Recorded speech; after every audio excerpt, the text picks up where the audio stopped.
World science platform पे आप सभी को फिर से स्वागत है। आज हम 2017 का क्वेश्चन बैंक के सीरीज को लेकर के आए हैं। 2017 क्वेश्चन बैंक का सीरीज। इससे पहले हमने दो सीरीज 2015 और 2016 का क्वेश्चन बैंक के सीरीज को खत्म कर चुके हैं। अब हम लोग चलेंगे 2017 के क्वेश्चन बैंक के सीरीज की ओर। तो इससे पहले हम आप लोगों से ये जानना चाहते हैं कि आप लोगों ने 2015 और 2016 का क्वेश्चन बैंक का सॉल्यूशन देखा होगा, तो उसमें कैसे क्या परफॉर्मेंस रहा वो आप लोग जरूर कमेंट में बताइएगा। क्योंकि इससे होता क्या है कि उस परफॉर्मेंस या उस कमेंट को देख करके हमको लगेगा कि नहीं, उससे मतलब वो जो 2015 और क्वेश्चन का बैंक का जो सॉल्यूशन दिए हैं उससे और कहीं ज़्यादा बेहतर हम आप लोगों को अगले सीरीज में देने का कोशिश करेंगे, या इस सीरीज से आप लोग को बहुत बेहतरीन ऑब्जेक्टिव को सॉल्यूशन के साथ देने का कोशिश करेंगे। और इस सीरीज को और बेहतरीन तरीके से बताएंगे। और आने वाले सीरीज जो होगा 18 का होगा, 19 का होगा, 20 का होगा, 21 का होगा, तो ये सब के लिए भी हम आप लोगों के लिए महत्वपूर्ण टॉपिक और महत्वपूर्ण सेशन लेकर के आएंगे। तो आज का महत्वपूर्ण और यहाँ से हर एक बार क्वेश्चन पूछा जाता है, तो आइए हम लोग 2017 के क्वेश्चन बैंक के सीरीज की ओर चलें। 2017 में बायोलॉजी का पहला ऑब्जेक्टिव ये है कि शरीर के बाहर होने वाले निषेचन को क्या कहते हैं। क्वेश्चन पूछा गया है, जब शरीर के बाहर कोई भी निषेचन या फर्टिलाइजेशन होता है तो उसे क्या कहते हैं। पूछा यह गया है कि शरीर के बाहर होने वाले निषेचन को क्या कहते हैं। इन विट्रो निषेचन कहते हैं, या इन विवो निषेचन कहते हैं, या इन विट्रो या इन विवो दोनों कहते हैं, या इनमें से कोई नहीं कहते हैं। इनमें से कोई नहीं। तो शरीर के बाहर होने वाले निषेचन को कहते हैं इन विट्रो निषेचन, जिसे हम लोग एक्सटर्नल फर्टिलाइजेशन भी कहते हैं। बाह्य निषेचन या बाहरी निषेचन, जो शरीर के बाहर फर्टिलाइजेशन होता है उस निषेचन को कहते हैं इन विट्रो निषेचन, जिसे कहते हैं एक्सटर्नल फर्टिलाइजेशन। FERTILIZATION यहाँ फर्टिलाइजेशन होगा तो एक्सटर्नल फर्टिलाइजेशन को ही इन विट्रो निषेचन कहते हैं, जिसे हम लोग हिंदी में क्या कहते हैं, बाह्य निषेचन या बाहरी निषेचन। ऐसा निषेचन जो दो बॉडी के संपर्क में मतलब बाहर होता है उसे बाह्य निषेचन कहते हैं। तो एक्सटर्नल फर्टिलाइजेशन को ही इन विट्रो निषेचन कहते हैं। तो इन विट्रो निषेचन किसे कहते हैं, जब शरीर के बाहर होने वाला निषेचन या शरीर के बाहर जब निषेचन या फर्टिलाइजेशन की क्रिया होती है तब क्या उसे कहते हैं, एक्सटर्नल फर्टिलाइजेशन या इन विट्रो फर्टिलाइजेशन।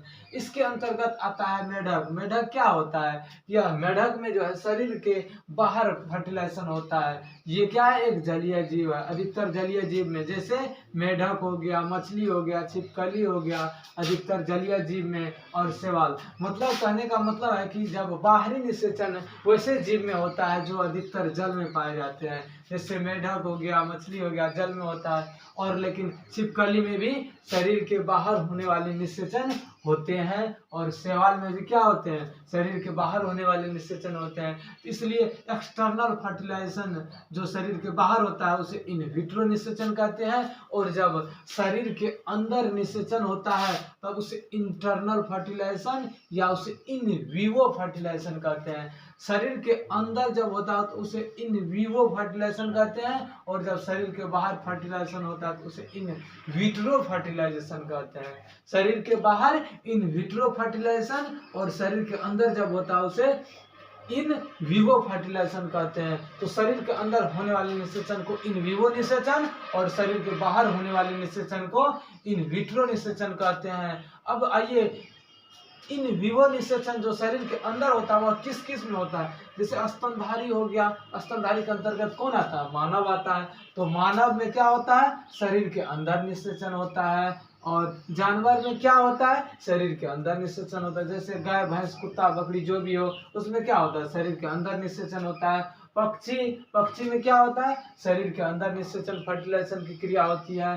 कवक में फंगी जिसे कहते हैं उसका उसमें भी क्या होता है, शरीर के अंदर फर्टिलाइजेशन या निषेचन होता है। तो क्वेश्चन हमसे ये पूछा गया है कि शरीर के बाहर होने वाले निषेचन को क्या कहते हैं, तो इन विट्रो निषेचन कहते हैं, जिसे एक्सटर्नल फर्टिलाइजेशन भी कहते हैं। यह शरीर के बाहर होता है। और शरीर के अंदर होने वाले निषेचन को इंटरनल निषेचन, जिसे इन विवो निषेचन कहते हैं। इसका एग्जाम्पल देख लीजिएगा और इसका एग्जाम्पल देख लीजिएगा। यहाँ से क्वेश्चन ये पूछा गया था, इसका इन विट्रो फर्टिलाइजेशन होगा। अगला ऑब्जेक्टिव है, निम्नलिखित में से कौन जंतु उभयलिंगी नहीं है। क्वेश्चन पूछा जा रहा है कि उभयलिंगी नहीं है, इसका मतलब उभयलिंगी का मतलब होता है द्विलिंगी।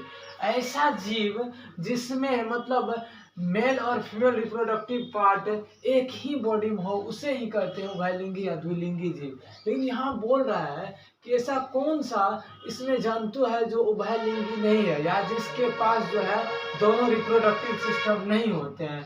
तो फीता कृमि या केंचुआ या घरेलू मक्खी या जोंक। तो उभयलिंगी जंतु में जो है घरेलू मक्खी नहीं आएगा, क्योंकि घरेलू मक्खी जो है वह एक लिंगी होते हैं। घरेलू मक्खी क्या होते हैं, एक लिंगी होते हैं। लेकिन देखिए फीता कृमि, केंचुआ, जोंक, स्पंज, मृदा कृमि, ये सब क्या होते हैं, उभयलिंगी या द्विलिंगी जंतु होते हैं। यहाँ पूछा गया है कि इस निम्नलिखित में से कौन जंतु उभयलिंगी नहीं है, मतलब द्विलिंगी नहीं है। तो घरेलू मक्खी नहीं है। लेकिन हम बता दें कि उभयलिंगी के अंतर्गत या द्विलिंगी के अंतर्गत कौन कौन से जंतु आते हैं, जो बोर्ड एग्जाम में पूछा जाता है हर एक बार। तो द्विलिंगी या उभयलिंगी जंतु में जोंक आ गया, केंचुआ आ गया, फीता कृमि आ गया, स्पंज आ गया और मृदा कृमि आ गया।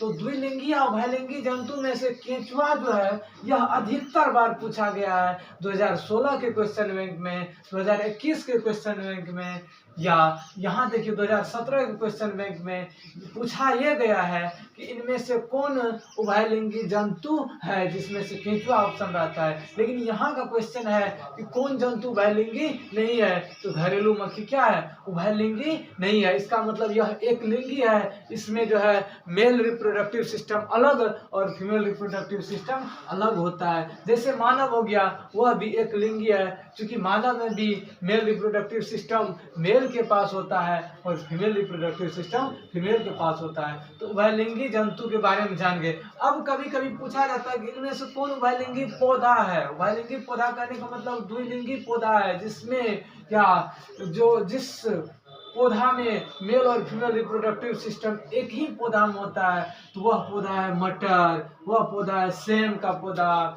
गुड़हल जिसे अड़हुल कहते हैं, सरसों कहते हैं, मूली। तो ये सब पौधा में क्या होता है कि दोनों रिप्रोडक्टिव सिस्टम एक ही पौधे में होते हैं, एक ही फूल में होते हैं। क्योंकि रिप्रोडक्टिव सिस्टम, पेड़ पौधे का रिप्रोडक्टिव सिस्टम फूल होता है, तो एक ही फूल में क्या होते हैं, मेल और फीमेल रिप्रोडक्टिव सिस्टम होते हैं। तो मटर हो गया, जिस पर क्या मेंडल ने जो एक्सपेरिमेंट किया था वह द्विलिंगी पौधा था, मटर का पौधा, इसलिए इस पर सक्सेसफुल पाया कौन, मेंडल ने। तो मेंडल ने मटर के पौधे पर एक्सपेरिमेंट किया, प्रयोग किया।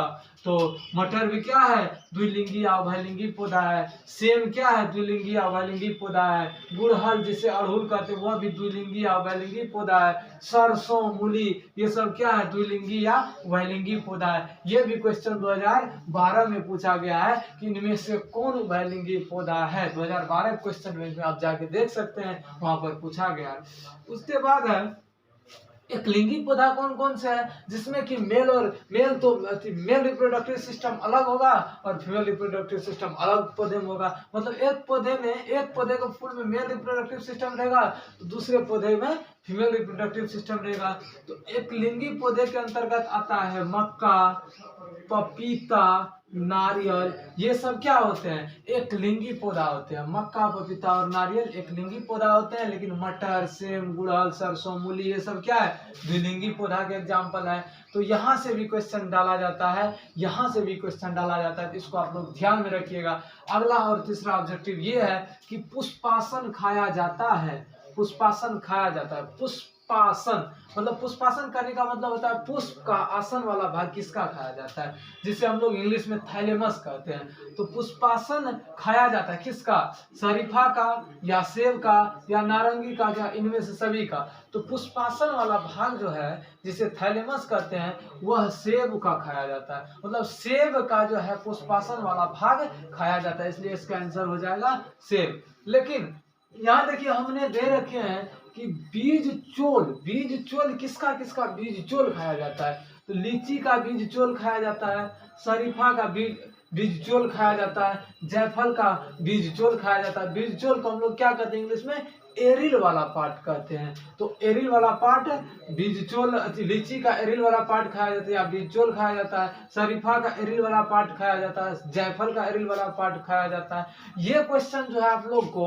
अनेक बार कई बार देखा गया है पूछने को, 2015 में भी पूछा गया है, 2016 में भी पूछा गया है और 2021 में भी पूछा गया है। मतलब ये बीज चोल वाला जो क्वेश्चन है कि इनमें से किसका बीज चोल खाया जाता है, या कभी कभी दे देता है इनमें से किसका बीज चोल नहीं खाया जाता है। तो ये क्वेश्चन देखिए 2015 में पूछा गया है, 2016 में पूछा गया है, 2021 में पूछा गया है। इसलिए मतलब ये क्वेश्चन थोड़ा इंपॉर्टेंट हो जाता है। और पुष्पासन किसका खाया जाता है, सेब का, और बीज चोल वाला भाग खाया जाता है लीची, शरीफा और जायफल का। तो ये क्वेश्चन को आप लोग ध्यान में रखिएगा। यहाँ से उभयलिंगी जंतु में से क्वेश्चन जैसे केचुआ डालता है और उभयलिंगी पौधा में से डालता है कि इनमें से कौन है या कौन नहीं है। अगला ऑब्जेक्टिव है चौथा, निम्न में से कौन द्विगुणित संरचना है, जिसे हम लोग क्या कहते हैं, डायप्लॉइड कहते हैं, द्विगुणित संरचना है। निम्न में से कौन द्विगुणित संरचना है, ए में है अंडाणु, बी में है भ्रूणपोष, सी में है युग्मनज और डी में है इनमें से सभी। तो ये क्वेश्चन जो अभी है कि निम्न में से कौन द्विगुणित संरचना है, तो इसका तो आंसर हो जाएगा युग्मनज। ठीक, इसका आंसर क्या हो जाएगा, युग्मनज। ये क्या है, द्विगुणित संरचना होते हैं, 2n होते हैं, डैप्लॉइड होते हैं। कौन, युग्मनज, जिसे क्या कहते हैं, जायगोट, ZYGOT, जिसे क्या कहते हैं, जायगोट कहते हैं। जायगोट या युग्मनज क्या होते हैं, डैप्लॉइड और द्विगुणित होते हैं, जिसे 2n कहते हैं। ये क्वेश्चन 2017 के साथ साथ 2015 में पूछा गया है, 2016 में पूछा गया है, 2020 में पूछा गया है, 2021 में पूछा गया है, 2017 में तो पूछा ही गया है। मतलब एक क्वेश्चन 5 बार पूछा गया है बिहार बोर्ड के द्वारा, इसलिए ये क्वेश्चन थोड़ा सा विविध हो जाता है और आप लोग ये क्वेश्चन का आंसर जानते भी होंगे। इनमें से कौन द्विगुणित संरचना है, तो युग्मनज, जिसे जायगोट कहते हैं, 2n होता है। अब थोड़ा बहुत चर्चा कर लेते हैं ये ऑप्शन पे। ए में है अंडाणु। तो अंडाणु जो है ये एक प्रकार के गेमिट होते हैं, युग्मक होते हैं। अंडाणु क्या होते हैं, गेमिट, युग्मक होते हैं, फीमेल गेमिट होते हैं। तो ये गेमिट क्या होते हैं, पहला बात तो गेमिट जिसे युग्मक कहते हैं, गेमिट को युग्मक कहते हैं, ये क्या होते हैं, हैप्लॉइड होते हैं, जिसे अगुणित कहते हैं, ये सिर्फ एन होते हैं, सिंगल एन होते हैं।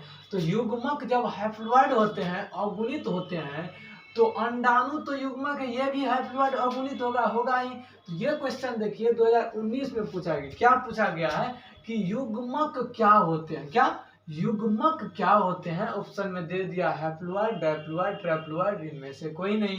तो युग्मक या गेमिट क्या होते हैं, हैप्लॉइड या अगुणित होते हैं। तो युग्मक, अंडाणु क्या युग्मक ही है, तो अंडाणु क्या होते हैं, अगुणित होते हैं, जिसे हैप्लॉइड कहते हैं, सिर्फ एन होता है। ये क्वेश्चन 2019 में पूछा गया है। अगला क्वेश्चन यहाँ देखिए भ्रूणपोष बी में दिया हुआ है। तो भ्रूणपोष क्या होते हैं, भ्रूणपोष होते हैं ट्राइप्लॉइड होते हैं, जिसे त्रिगुणित 3n कहते हैं।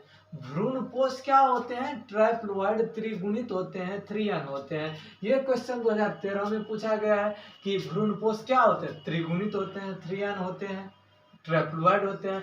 तो द्विगुणित क्या होते हैं, जायगोट द्विगुणित होते हैं, लेकिन गेमिट या युग्मक क्या होते हैं, हैप्लॉइड होते हैं। अंडाणु भी क्या है, हैप्लॉइड है। यदि हम स्पर्म, शुक्राणु के पास जाएंगे, वो भी क्या है, युग्मक है, वो भी क्या हो जाएगा, हैप्लॉइड हो जाएगा। तो युग्मक हैप्लॉइड होते हैं, लेकिन युग्मनज डैप्लॉइड होते हैं और भ्रूणपोष ट्राइप्लॉइड होते हैं। ये क्वेश्चन देखिए कितना बार पूछा गया। अगला ऑब्जेक्टिव ये है, ऑन्कोजीन इनमें से किसके लिए उत्तरदायी है, ऑन्कोजीन, कौन सा जीन, ऑन्कोजीन, इनमें से किसके लिए उत्तरदायी है, क्वेश्चन पूछा गया है। ए में है कैंसर, बी में है एड्स, सी में है क्षय रोग और डी में है पोलियो। तो इसका आंसर हो जाएगा कैंसर। इसका आंसर क्या हो जाएगा? कैंसर। ऑन्कोजीन इनमें से किसके लिए उत्तरदायी है? ऑन्कोजीन क्या करता है? कैंसर फैलाता है। ऑन्कोजीन क्या करता है? कैंसर फैलाता है। तो कैंसर, इसका ऑप्शन ए हो जाएगा, कैंसर हो जाएगा। ऑन्कोजीन किसके लिए उत्तरदायी होता है? कैंसर के लिए होता है। ये क्वेश्चन 2017 में तो पूछा ही गया है, लेकिन 2016 के क्वेश्चन बैंक में भी पूछा गया है कि ऑन्कोजीन इनमें से किसके लिए उत्तरदायी होता है? तो कैंसर के लिए होता है। एक क्वेश्चन और है जो कि पूछा जाता है, जो पूछा भी गया है कब? 2015 में। क्या? कि ऑन्कोलॉजी, ऑन्कोलॉजी क्या होते हैं? कैंसर का अध्ययन होते हैं ऑन्कोलॉजी। ये क्वेश्चन 2015 में पूछा गया। पूछा यह गया कि कैंसर का अध्ययन क्या कहलाता है? ऑन्कोलॉजी कहलाता है या ऑन्कोजीन कहलाता है, कि दोनों की कोई नहीं। तो कैंसर का अध्ययन ऑन्कोलॉजी कहलाता है। और ऑन्कोजीन इनमें से किसके लिए उत्तरदायी होता है? तो कैंसर के लिए। क्योंकि ऑन्कोजीन कैंसर उत्पन्न करता है, तो ऑन्कोजीन से क्या ले लेंगे? ऑन्कोलॉजी। और लॉजी मतलब होता है अध्ययन करना, तो ऑन्को मतलब होता है कैंसर, तो कैंसर का अध्ययन ऑन्कोलॉजी हो जाएगा। ये क्वेश्चन 2015 में पूछा गया, ये क्वेश्चन 2016 में पूछा गया, ये क्वेश्चन 2013 में पूछा गया, ये क्वेश्चन 2019 में पूछा गया, और ये क्वेश्चन 5 बार पूछा गया है, 2015, 16, 2017, 20 और 21। इसलिए ये क्वेश्चन विविध हो जाता है। तो इस क्वेश्चन का आप लोग ध्यान दीजिएगा, क्योंकि अधिकतर बार पूछा गया, पूछा ही जाता है हर एक साल। ऑब्जेक्टिव है, इनमें से कौन पौधा जलोदभिद है? जलोदभिद करने का मतलब इनमें से ऐसा कौन सा पौधा है जो जल में पाया जाता है या जल के अंदर पाया जाता है?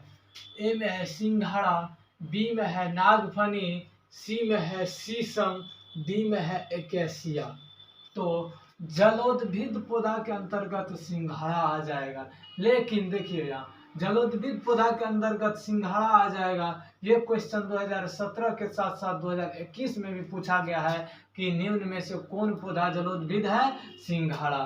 और 2019 में यही क्वेश्चन पूछा गया कि जलोदभिद पौधा इनमें से कौन है? उसमें ऑप्शन है वेलिस्नेरिया। ये क्वेश्चन 2019 में पूछा गया है। फिर पूछा गया है 2020 में इनमें से कौन सा पौधा जलोदभिद है, जिसमें से हाइड्रा ऑप्शन है। ये क्वेश्चन 2020 में पूछा गया है। और जलकुंभी भी क्या होते हैं? जलोदभिद पौधा होते हैं। तो ये क्वेश्चन का आंसर तो सिंघाड़ा हो जाएगा। इनमें से कौन पौधा जलोदभिद है? सिंघाड़ा। लेकिन जलोदभिद के अंतर्गत कौन कौन से पौधे आते हैं? सिंघाड़ा आते हैं, वेलिस्नेरिया आते हैं, हाइड्रिला आते हैं, जलकुंभी आते हैं, टीसी और भी आते हैं।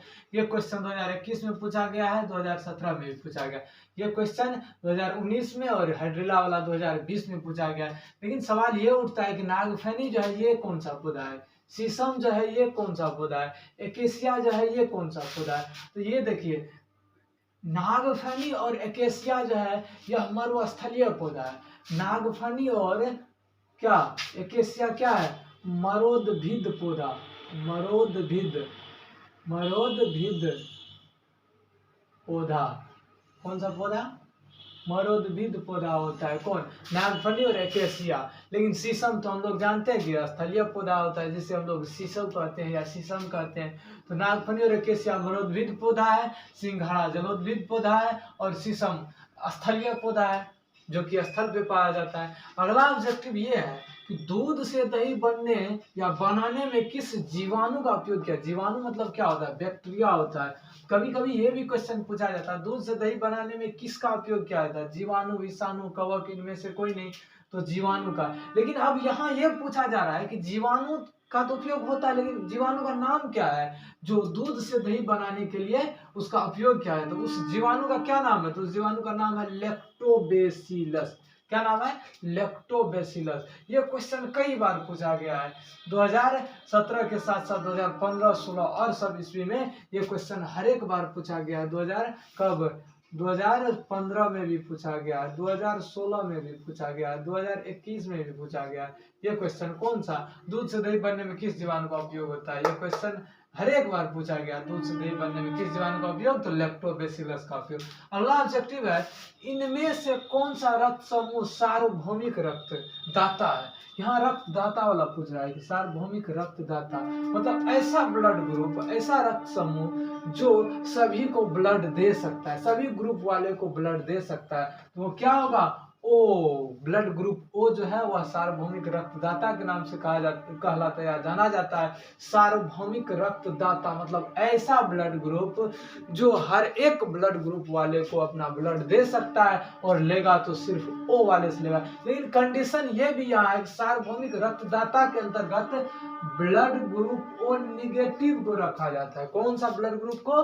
ओ पॉजिटिव एक होता है और एक ओ नेगेटिव होता है। तो सार्वभौमिक रक्तदाता के अंतर्गत ओ निगेटिव वाले ब्लड ग्रुप को रखा जाता है, और ए बी को कहा जाता है सर्वग्राही रक्त समूह। सर्वग्राही रक्त समूह या सर्वग्राही रक्त समूह या रक्तग्राही कहा जाता है किसको?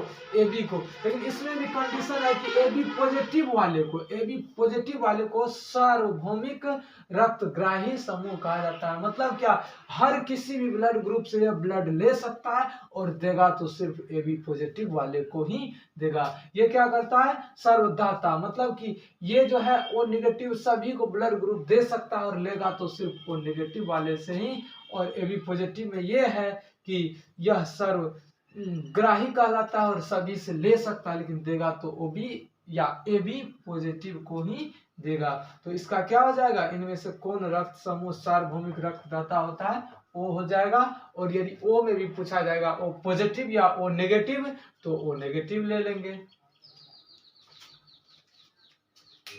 अगला ऑब्जेक्टिव है 9 नंबर का, जनसंख्या अधिक होने से क्या होता है? क्वेश्चन ये है ऑब्जेक्टिव कि जनसंख्या अधिक होने से क्या होता है? आय में कमी होता है, या जमीन में कमी होता है, या खनिज पदार्थ में कमी होता है, या इनमें से सभी होता है। तो जब जनसंख्या अधिक होगा, पॉपुलेशन की संख्या ग्रोथ होगा, अधिक होगा, तो स्वाभाविक बात है क्या? आय में भी कमी होगा, आय मतलब इनकम में, और जमीन में भी कमी होगा, खाद्य पदार्थ में कमी होगा, क्योंकि जमीन में कमी होगा, खाद्य पदार्थ में कमी होगा, और इसीलिए इनमें से सभी हो जाएगा। मतलब जनसंख्या अधिक होने से आय में कमी होता है, जमीन में कमी होता है, खनिज पदार्थ में कमी होता है, इसलिए इनमें से सभी हो जाएगा। एक क्वेश्चन और पूछा जाता है कि जनसंख्या के अध्ययन को क्या कहते हैं? तो डेमोग्राफी कहते हैं। जनसंख्या के अध्ययन को क्या कहते हैं? डेमोग्राफी कहते हैं। अगला ऑब्जेक्टिव है, और इम्पोर्टेंट ऑब्जेक्टिव, यहाँ से कई साल क्वेश्चन पूछता है, या कई ईस्वी में क्वेश्चन डाला गया है कि विश्व पर्यावरण दिवस किस तिथि को मनाया जाता है? विश्व पर्यावरण दिवस किस तिथि को मनाया जाता है? तो 5 जून को मनाया जाता है। कब मनाया जाता है विश्व पर्यावरण दिवस? 5 जून को मनाया जाता है। ये क्वेश्चन कब पूछा गया? 2017 में पूछा गया है, लेकिन ये क्वेश्चन 2010 के क्वेश्चन बैंक में पूछा गया है। ये क्वेश्चन 2012 के क्वेश्चन बैंक में पूछा गया है। क्या कि विश्व पर्यावरण दिवस कब मनाया जाता है?